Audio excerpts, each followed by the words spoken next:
राधे राधे मेरे सभी प्यारे विद्यार्थियों को। माय ओल्ड डियर स्टूडेंट्स, आज की हमारी वीडियो प्राचीन भारत के इतिहास से रिलेटेड है। आप सभी जानते ही हैं कि जो हमारी हिस्ट्री है वो 3 पार्ट में होती है। एक प्राचीन भारत, एक मध्यकालीन भारत और एक आधुनिक Bharat. Exam point of view से तीनों ही बहुत इम्पोर्टेंट हैं, लेकिन जो एग्ज़ाम अभी हाल फिलहाल में आने वाले हैं, जैसे कि दिल्ली पुलिस, जैसे कि एनटीपीसी, तो उन सभी एग्ज़ाम्स तक आप पूरी की पूरी हिस्ट्री कंप्लीट लर्न कर पाएँ शायद पॉसिबल ना हो। तो उसके लिए मैंने डेली के 15 एमसीक्यूज़ वीडियो में डालने शुरू किए हैं। आप अप्रोक्स 350 से 400 क्वेश्चंस बनेंगे हमारे। आप अगर इनको लर्न कर लेते हैं तो हिस्ट्री में आपका बहुत अच्छा स्कोर हो जाएगा। आप ये 5 से 6 वीडियो पढ़ने के बाद आप जब किसी प्रीवियस ईयर क्वेश्चन पेपर को लगाएंगे तो आपको अपने अंदर इम्प्रूवमेंट खुद ही दिख जाएगा। आई होप आपको ये वीडियो अच्छे से समझ आएंगी। आप डेली इनको लर्न करिए, डेली इनको सुनिए, आपका बहुत अच्छा स्कोर हिस्ट्री में हो जाएगा। हिस्ट्री में आपके मार्क्स कम नहीं आएंगे। सो चलिए बिना समय गवाए स्टार्ट करते हैं।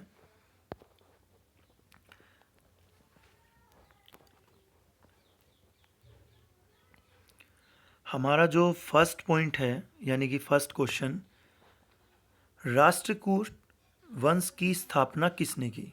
यानी राष्ट्रकूट वंश की स्थापना किसने की? एक वंश था राष्ट्रकूट इतिहास में, ये प्राचीन इतिहास का ही पार्ट है। तो इसकी वंश की स्थापना किसने की, उस राजा का नाम पूछा गया है।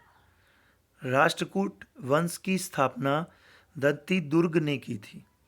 ये वही वंश है जिसमें धर्मपाल वगैरह हैं, ठीक है, जिनका आगे जिक्र भी किया जाएगा। बहुत इम्पोर्टेंट है क्योंकि ये विश्वविद्यालय से भी संबंधित एक वंश है, जिसमें एक बहुत पॉपुलर विश्वविद्यालय की बात की गई है।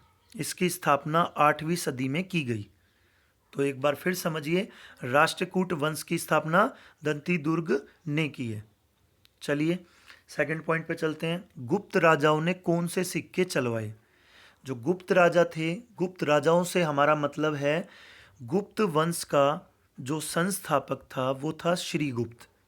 याद रखिएगा, श्रीगुप्त गुप्त वंश के सभी राजाओं में सबसे पहले राजा का नाम है जिन्होंने गुप्त वंश की स्थापना की है। और ये वही राजा हैं जिसमें समुद्रगुप्त, चंद्रगुप्त प्रथम, चंद्रगुप्त द्वितीय, कुमारगुप्त, मतलब एक पूरी सीरीज है। तो हम उन्हीं राजाओं की बात कर रहे हैं कि उन्होंने कौन से सिक्के चलवाए। तो यहाँ पर मैंने 2 पॉइंट दिए हैं। फर्स्ट लिखा है दिनार। दिनार आपका आंसर तो दिनार है और स्वर्ण है, लेकिन इनके बारे में भी थोड़ा डिटेल से बताया गया, वो भी आपको याद रख लेना है। दिनार जो कि रोमन साम्राज्य की नकल से चलवाया, यानी रोमन साम्राज्य को देखकर, उनकी नकल से, हमने उनके सिक्कों को देखकर इसको चलवाया। सुवर्ण यानी कि ये सोने और चांदी का बना शुद्ध भारतीय सिक्का था, यानी कि सोना और चांदी के बने हुए ये भारतीय सिक्के हैं, यानी कि हमने इसको किसी को देखकर या किसी की नकल करके नहीं बनवाया। तो गुप्त राजाओं ने 2 प्रकार के सिक्के चलवाए। और अगर कभी इतिहास में प्रश्न आ जाए कि संस्कृत का स्वर्ण युग किसे कहा जाता है, तो उसका आंसर भी गुप्त वंश ही होगा, संस्कृत का स्वर्ण युग। चलिए थर्ड पॉइंट, कुषाणों ने किसके सिक्के चलवाए? कुषाणों ने सोने, चांदी और तांबे के सिक्के चलवाए। कुषाणों ने सोने के भी, चांदी के भी और तांबे के भी, यानी तीनों के सिक्के चलवाए। कुषाणों को तुषारी भी कहा जाता है। कई बार पूछ लिया जाता है कि तुषारी निम्नलिखित में से किस वंश को कहा जाता है, तो आपका आंसर होगा कुषाण। डियर, इसमें दिया हुआ है कुषाणों ने सोने, चांदी और तांबे के सिक्के चलवाए, लेकिन यहीं से एक इंपॉर्टेंट बात और याद रखनी है आपको। अगर कभी क्वेश्चन आता है भारत में शुद्ध स्वर्ण मुद्रा यानी शुद्ध सोने के सिक्के किन राजाओं ने चलवाए या किस वंश में चलाए गए, तो कुषाणों का ही आंसर होगा।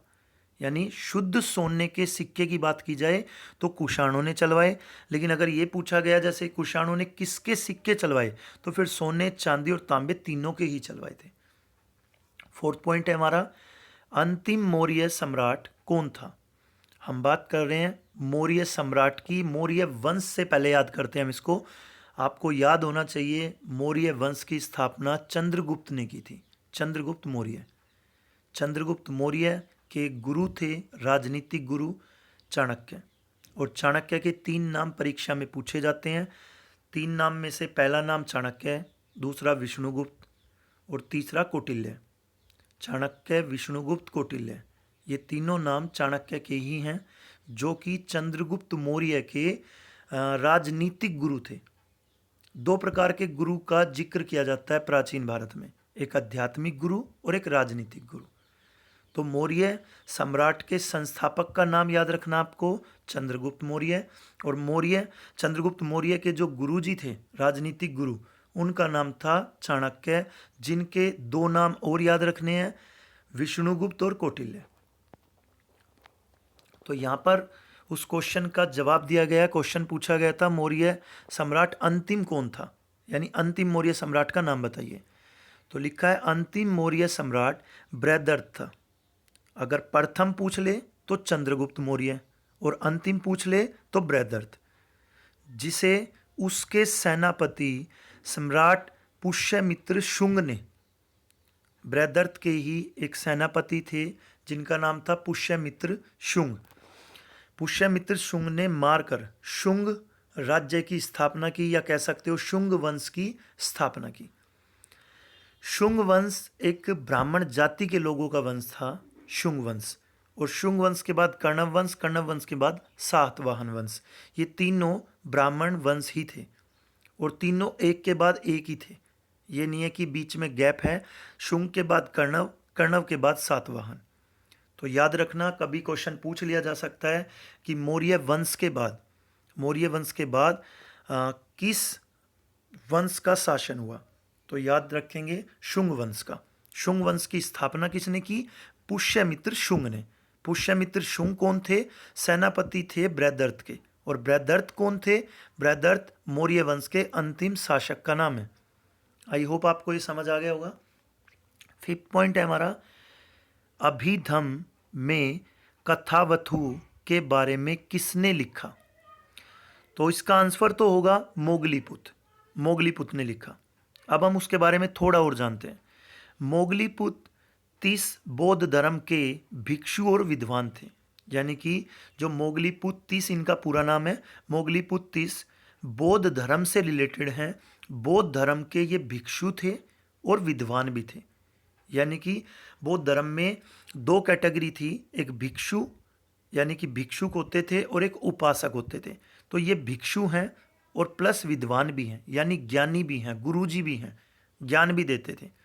आगे लिखा है वह अशोक के आध्यात्मिक गुरु थे। देखिए कभी क्वेश्चन आ जाए अशोक के गुरु कौन थे, अशोक के गुरु कौन थे, तो अशोक के गुरु में नाम मोगलीपुत्र इसका नहीं आता है।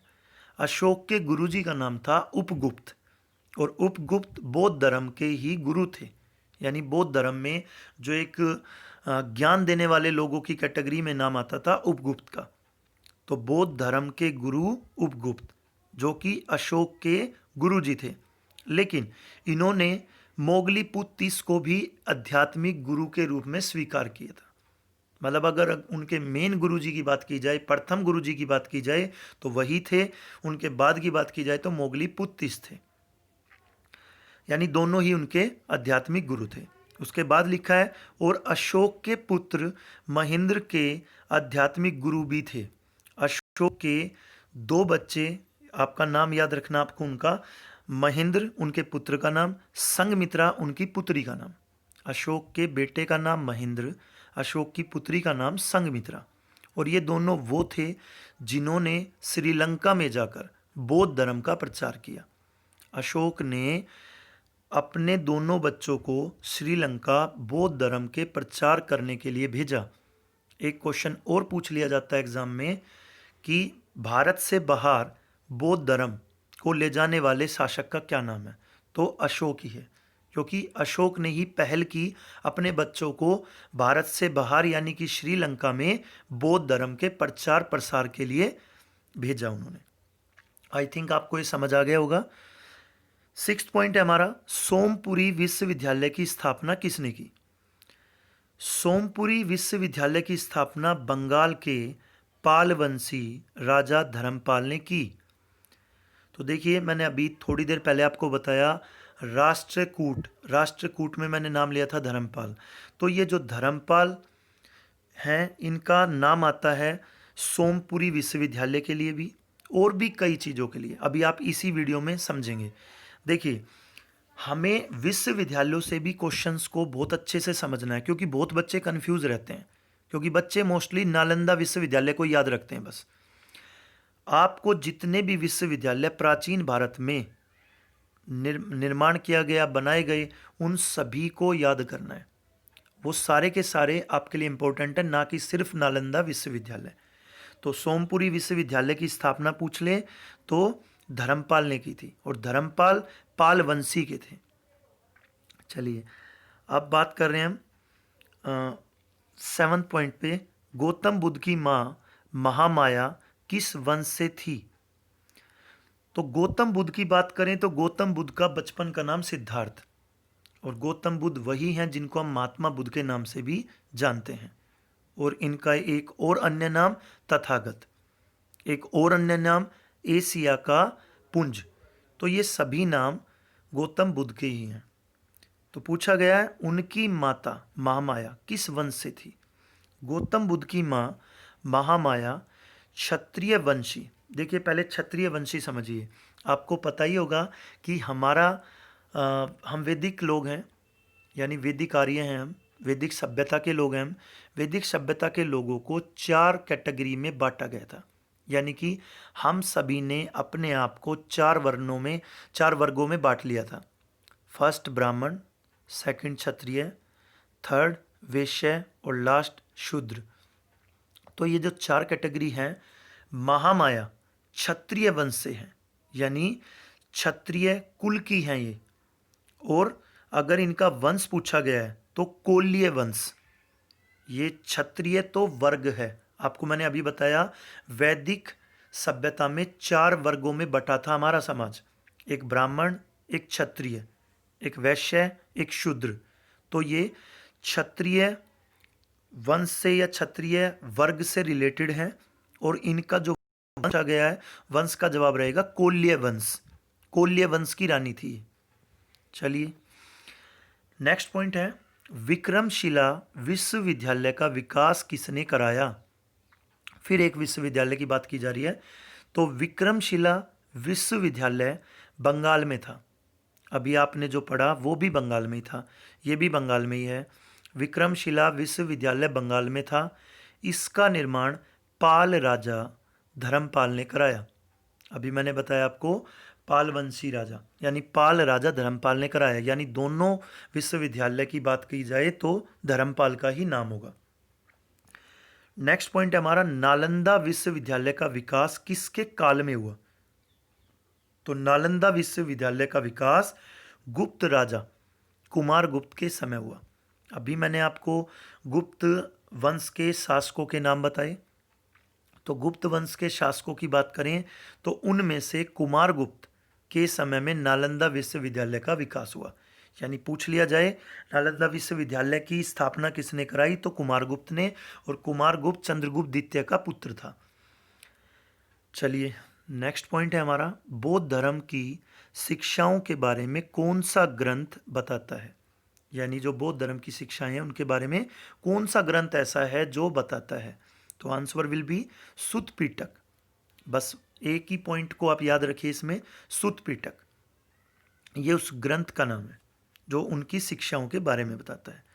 11th पॉइंट है हमारा, बौद्ध धर्म के महायान पंथ का विकास किसके काल में हुआ? इसका विकास कनिष्क के समय में हुआ। और कनिष्क कौन से वंश का है? कुषाण वंश का राजा।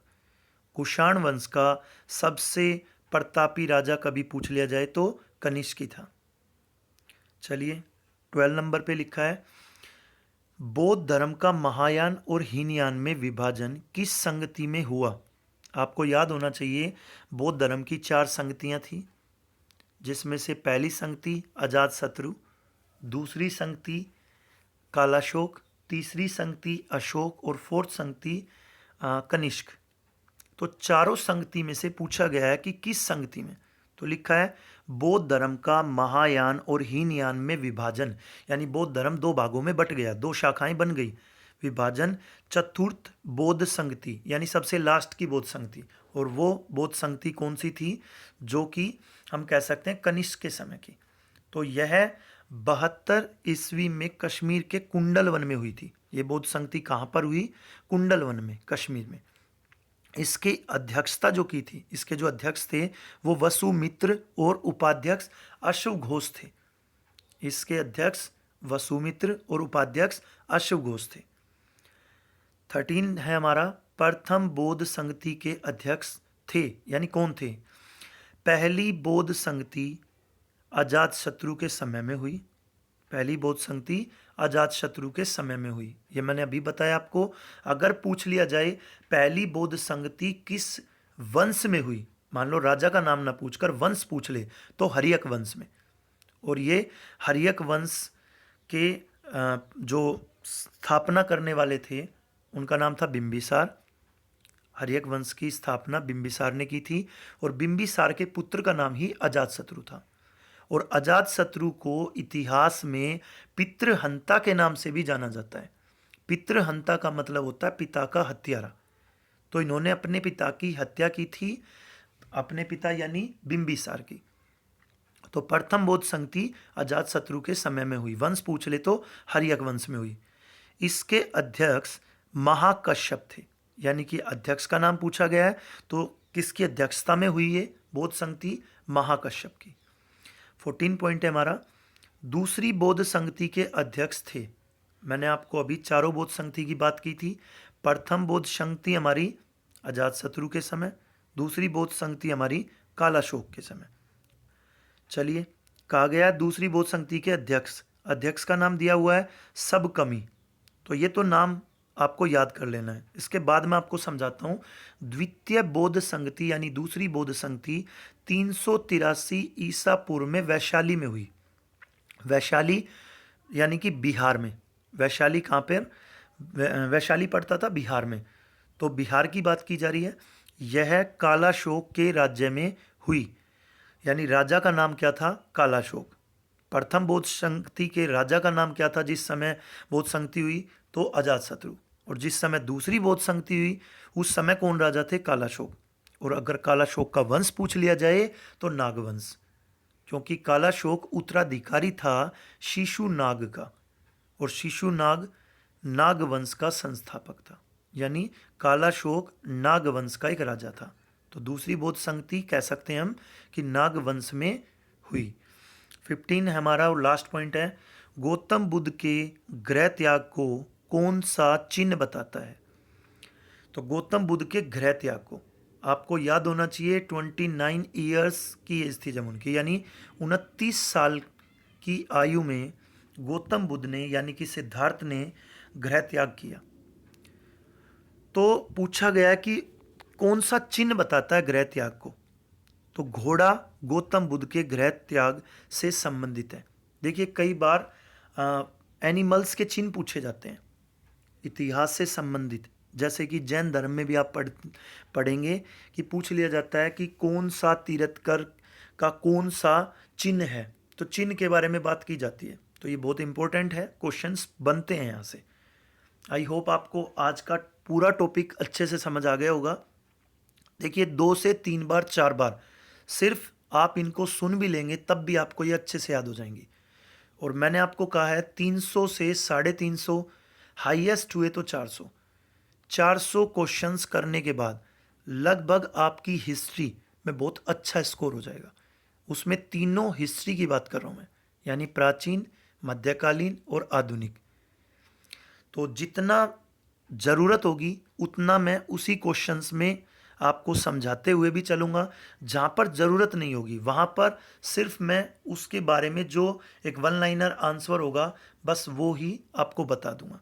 तो उससे ज़्यादा आपको बहुत लंबे, बहुत लेंथी नोट्स बनाने की ज़रूरत भी नहीं है, क्योंकि हमें देखिए बहुत ही फैक्चुअल चीज़ें पढ़नी है, बड़ी काम की चीज़ें पढ़नी है, बहुत कुछ है पढ़ने के लिए। लेकिन उसमें से एग्ज़ाम पॉइंट ऑफ व्यू के लिए जो हमें पढ़ना है उसका चयन करना बहुत बड़ी विजय है अपने आप में।